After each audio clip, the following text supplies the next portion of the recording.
नमस्कार दोस्तों, मैं रोहित कुमार आपका स्वागत करता हूं आपके अपने YouTube चैनल में जिसका नाम है हिंदी संसार।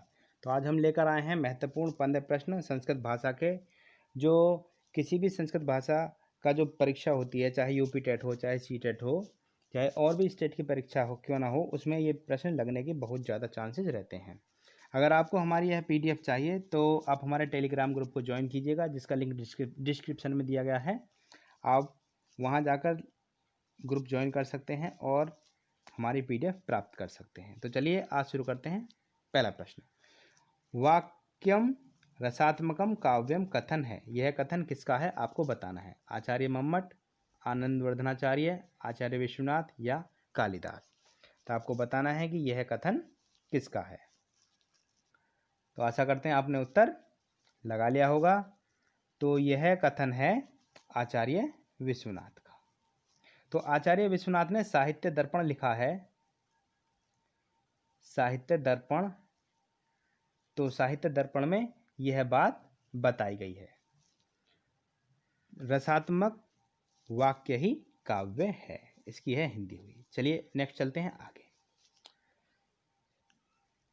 आगे है प्रश्न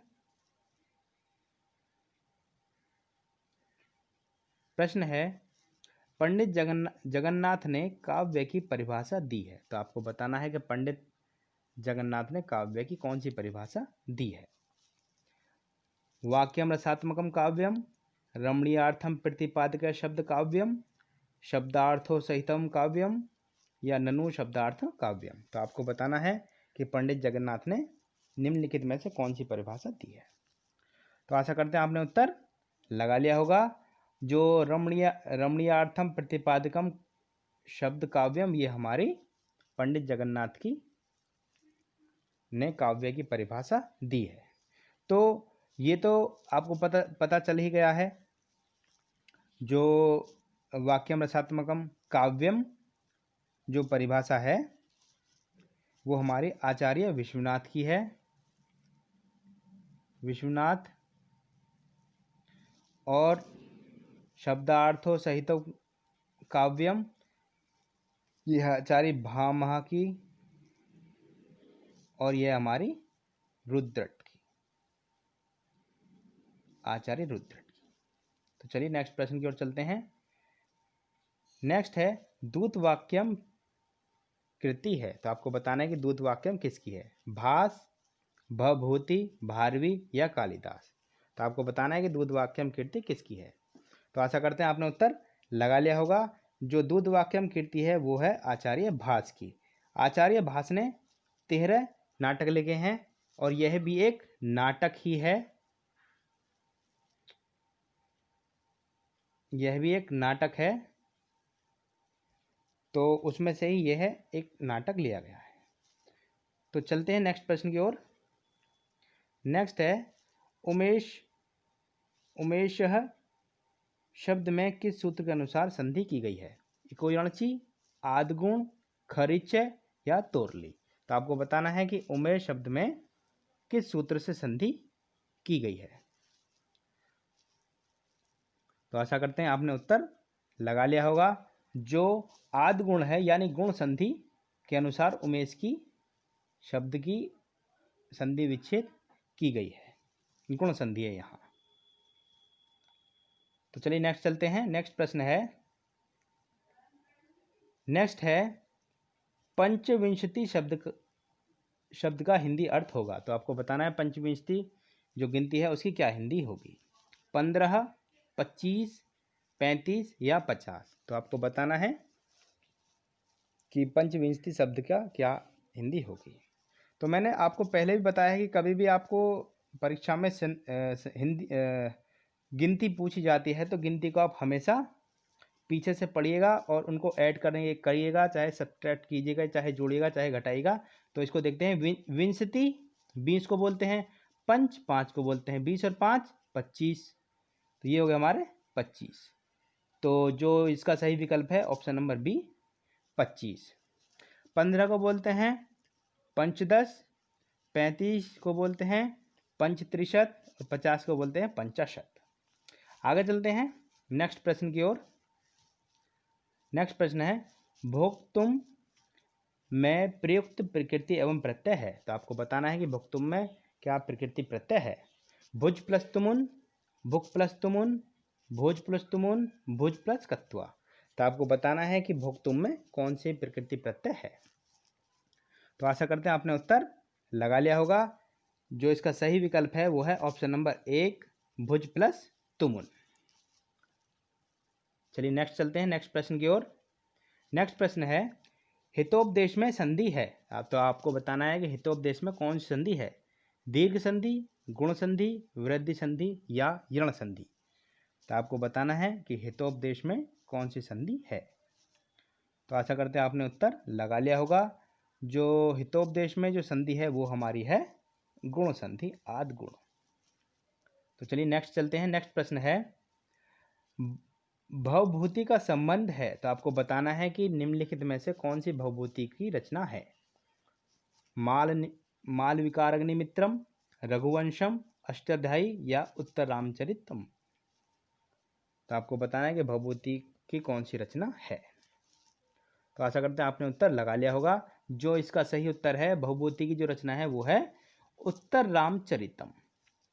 अब मालविकारग्निमित्रम और रघुवंशम हो गई हमारी कालिदास की, कालिदास, और अष्टाध्यायी आचार्य पाणिनि की। ये सबको पता है। तो चलिए नेक्स्ट चलते हैं नेक्स्ट प्रश्न की ओर। नेक्स्ट प्रश्न है, पीताम्बरम का विग्रह है। तो आपको बताना है कि पीताम्बरम का समास विग्रह क्या है। पीतम च तत् अम्बरम, पीतत् अम्बरम यस्य से, पीतम अम्बरम येन सह या पीतम अम्बरम यस्मिन। तो आपको बताना है कि पीताम्बर का सही समास विग्रह क्या है। तो आशा करते हैं आपने उत्तर लगा लिया होगा। जो पीताम्बर का जो सही समास विग्रह है वो है हमारा विकल्प नंबर 1, पीतम च तत् अम्बरम। क्योंकि यहाँ कर्मधारय समास है। जो हमारा जो समास है वो है हमारा कर्मधारय समास। तो चलिए चलते हैं नेक्स्ट प्रश्न की ओर। नेक्स्ट प्रश्न है, गलत वर्तनी वाला शब्द चुनिए। तो आपको गलत वर्तनी वाला शब्द चुनना है। पुल्लिंग, स्त्रीलिंग, नपुंसकलिंग या उभयलिंग। इनमें से आप देखिएगा कि इन चारों में से कौन सा शब्द गलत लिखा हुआ है। व्याकरण की दृष्टि से कौन सा शब्द गलत लिखा हुआ है। तो आशा करते हैं आपने उत्तर लगा लिया होगा।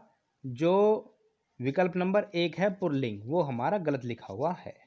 तो पुल्लिंग लिखा कैसे जाता है वो आप देख लीजिएगा।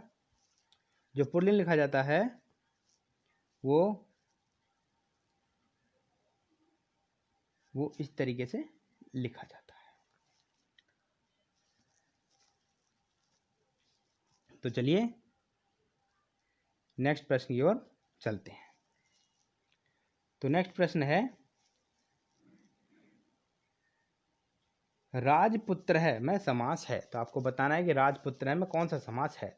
तत्पुरुष, कर्मधारय, द्विगु या अव्ययी भाव। तो आपको बताना है कि राजपुत्र है में कौन सा समास है।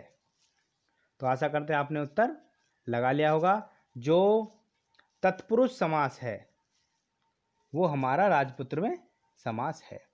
तो जो इसका समास विग्रह वो होगा राज्ञ है पुत्र, राजपुत्र। तो चलिए नेक्स्ट चलते हैं नेक्स्ट प्रश्न की ओर। आपको बताना है चंद्रशेखर में समास है। तो चंद्रशेखर में कौन सा समास है आपको बताना है। तत्पुरुष, अव्ययभाव, बहुब्रीहि या द्वंद्व समास। तो आपको बताना है कि चंद्रशेखर में कौन सा समास है। तो आशा करते हैं आपने उत्तर लगा लिया होगा। जो बहुब्रीहि समास है वो हमारा चंद्रशेखर में समास है। यानी चंद्रशेखर किसे बोलते हैं आपको पता है। चंद्रमा है शिखर पर जिसके, अर्थात कौन, भगवान शिव। तो यहाँ कौन सा हुआ, ना ही पहला पद प्रधान है ना ही द्वितीय पद प्रधान है, यो यहाँ तीसरा पद प्रधान है। यानी यहाँ बहुब्रीहि समास हो जाता है। तो चलिएगा नेक्स्ट प्रश्न को चलते हैं। निम्नलिखित में से कौन द्विकर्मक धातु नहीं है। तो आपको बताना है कि द्विकर्मक धातु इनमें से कौन सी नहीं है? कृश, दंड, मन या मथ। तो आपको बताना है कि द्विकर्मक धातु इनमें से कौन सी नहीं है। तो जो मन है वो हमारी द्विकर्मक धातु नहीं है। अब जो जो कुल जो द्विकर्मक धातु होती हैं वो होती है हमारी 16। तो आपको ये बात याद रखनी है, जो ये कृश, दंड, मथ जो है वो उन 16 धातुओं में आ रही है और जो मन है वो हमारी उन धातुओं में नहीं आ रही है। तो चलिए नेक्स्ट प्रश्न की ओर चलते हैं। और आज का हमारा अंतिम प्रश्न, छंदानुगत शिक्षण प्रणाली है। बहुत आसान प्रश्न है। आपको बताना है कि छंदानुगत शिक्षण प्रणाली कौन सी है? गद्य की, पद्य की, व्याकरण की या कथा की? तो आपको बताना है कि छंदानुगत शिक्षण प्रणाली किसकी है। तो आशा करते हैं आपने उत्तर लगा लिया होगा। जो इसका सही उत्तर है वो हमारा पद्य में जो छंद होते हैं उनका प्रयोग किया जाता है। तो यहाँ छंदानुगत प्रणाली जो होगी, शिक्षण प्रणाली, वो हमारी पद्य में प्रयोग की जाती है। तो आशा करते हैं आपको हमारी यह वीडियो पसंद आई होगी। तो आप हमारे चैनल को सब्सक्राइब कीजिएगा और साथ ही साथ अपने दोस्तों में भी हमारी वीडियो को शेयर कीजिएगा। धन्यवाद।